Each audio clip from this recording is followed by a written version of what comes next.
Namaskar.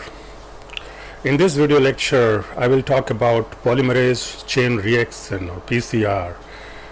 PCR is a very important technique in molecular biology, and there are various aspects of it. We will include everything in this video lecture, like the introduction part, then the process, how it is done. We'll talk about real-time PCR, reverse transcription PCR, about nested PCR, and finally about the applications of PCR. So this lecture will be divided into several parts, maybe 3 to 4 parts. So let's start with the first part.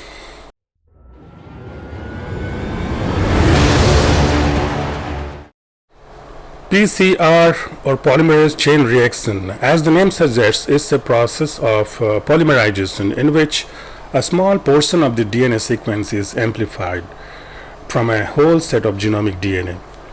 And this amplified DNA can further be analyzed in molecular biological research. It's basically mimicking DNA replication in vitro. That means in the test tube or in the microfuse tube. The idea of PCR was developed by Kary Mullis in 1985, for which he won the Nobel Prize for Chemistry in 1993. Kary Mullis died in 2019, but his recent discovery of PCR had changed the life of molecular biologists. Now, setting a PCR reaction requires, first of all, you need to have your template DNA, that the region that you need to amplify.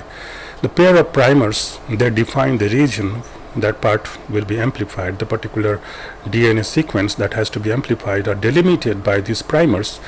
As you know, replication and DNA polymerase requires primers. So without primers, DNA synthesis or PCR is not possible. The building blocks of DNA synthesis, that is the DNTPs or deoxyribonucleoside triphosphates. The Taq DNA polymerase, it's a thermostable DNA polymerase because the polymerization reaction, it requires denaturation temperature, high temperature. So you need to have a thermostable DNA polymerase for this. A buffer solution within which all the reactions will take place, and in that magnesium ion concentration is very crucial as far as PCR is concerned. All these things are added in a microfuse tube like this, and they are set on the machine called PCR machine or thermocycler. So basically it's a photocopier that copies millions of copies of DNA from a particular region. So this is the front panel of the thermocycler, and this is a monitor where you will set your reaction, your program of PCR. That includes 3 different temperatures: 94 degrees centigrade, 50 to 65 degrees centigrade, and 72 degrees centigrade. So this includes a PCR cycle: 94, 50, or maybe 55 or 60, whatever the annealing temperature. 94, say 50, and then 72. 94, 50, 72. These 3 temperatures, they cover the one PCR cycle, and your DNA amount gets doubled in one PCR cycle.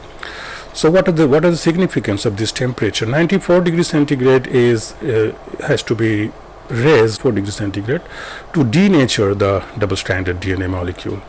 And when it is separated, when the DNA has been separated to single strands, the primer gets excess, but for that the temperature has to be decreased so that the primer can get annealed to the target sequence, and that may occur at 50 to 65. This depends on the GC content, that means the constituent of the sequence of the primer, the TM value of the primer. The TM value is calculated by using the formula 4 into G plus C plus 2 into A plus T. So if your primer has a say 10 GC and 80 residues, your TM value will be 4 into 10, that is 40, plus 2 into 8, that is 16. So 40 plus 16, 56 degrees centigrade. So you might keep your annealing temperature to 56 degree, or maybe 5 degree less or 5 degree above, depending on the homology of the PCR primers. Then the temperature has to be raised to 72 degrees centigrade, at which the primer extension occurs. The DNA polymerase, stacked DNA polymerase, its optimum temperature requirement is 72 degrees centigrade. When PCR was first started, normal DNA polymerase or Kleino fragment was used. But the problem with that was this: whenever you raise the temperature to 94 degrees centigrade, the enzymes get degraded. So every time when a PCR cycle is completed and your denaturation step is completed, you have to add a fresh enzyme. So that was very cumbersome and it was making the process unpopular. But Kary-Mullis thought about using this thermostable DNA polymerase, stacked polymerase, that has been isolated from a heat-resistant bacterium called Thermus aquaticus. The stacked DNA polymerase was isolated way back in 1969 by Thomas Brock, and it was already characterized, but using it in PCR was thought by Kary-Mullis, of course. So now let us see how the PCR process. We already discussed that PCR requires three different steps. Denaturation, that means the DNA has to be separated first, melted first, so that the primer and the polymerase can get access to their binding sites.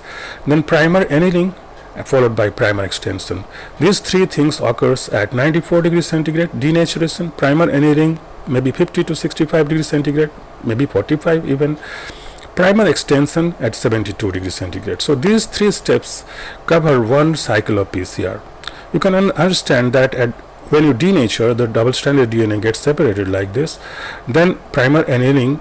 In primer annealing, the primers get annealed or hybridized to the target sequence wherever they find their complementarity, and that has been already designed depending on that where they will bind. And the in-between region, the region between the covered by, sandwiched by these primers, will be actually amplified.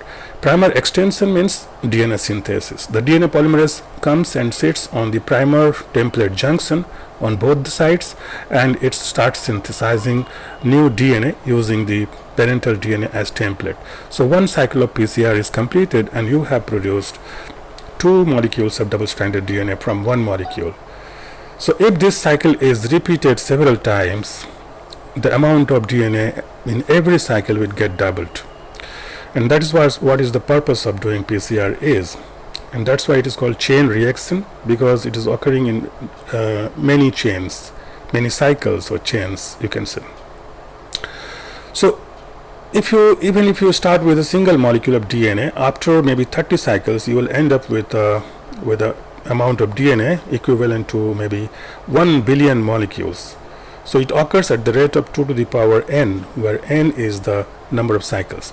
So when you have done your PCR, you need to test, you need to monitor or understand about your PCR product. So you run a gel, an agarose gel electrophoresis is done. So this is a PCR product.